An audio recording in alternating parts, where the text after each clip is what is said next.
హైదరాబాద్లోని రవీంద్ర భారతిలో తెలంగాణ రాష్ట్ర అరికటికల మహాసభ జరిగింది. ఈ కార్యక్రమానికి ముఖ్య అతిథిగా హాజరైన టీపీసీసీ అధ్యక్షులు బొమ్మ మహేష్ కుమార్ అరికటికల నిర్దేశించి మాట్లాడారు.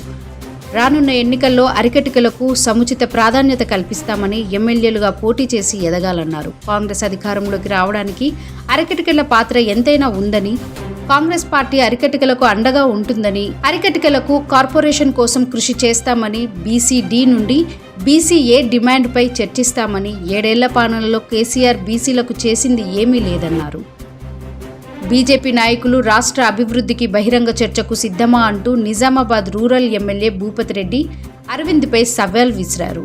నవోదయ పాఠశాలపై రాజకీయాలు చేస్తున్నారు. నిజామాబాద్లోని ఐడీసీఎంఎస్ మాజీ chairman Saireddy, market committee chairman Muppa గంగారెడ్డితో పాటు కలిసి విలేకరులతో మాట్లాడారు. జిల్లాకు 11 సంవత్సరాల్లో తెచ్చిన నిధులు శూన్యమన్నారు. బీఆర్ఎస్ ప్రభుత్వం అధికారంలోకి వచ్చి 11 సంవత్సరాల్లో కులాల వారీగా స్కూళ్లు ఏర్పాటు చేసి విద్యా వ్యవస్థను భ్రష్టు పట్టించామన్నారు. అనంతరం సికింద్రాబాద్ వారస్గూడలో పద్మశాలి సంఘం అధ్యక్షుడు బొమ్మ నరేందర్ 64వ జన్మదిన వేడుకలు ఘనంగా జరుపుకున్నారు.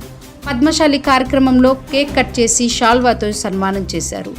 నరేందర్ మాట్లాడుతూ తాను బొంబాయిలో జన్మించి వారస్గూడలో పెరిగానన్నారు.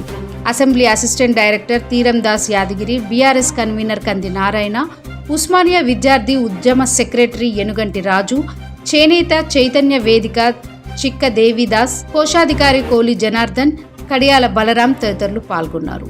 సారంగపూర్లో 20 సంవత్సరాల నుండి పూజకు నోచుకొని 8 అడుగుల విగ్రహాన్ని వివేకానంద యూత్ సభ్యులు, హైందవ సంఘాల సోదరులు హనుమాన్ విగ్రహాన్ని శుభ్రం చేసి వేద మంత్రాలతో ప్రాణప్రతిష్ఠ చేయించి ప్రత్యేక పూజలు నిర్వహించారు. 600 మంది భక్తులకు అన్నదానం చేశారు.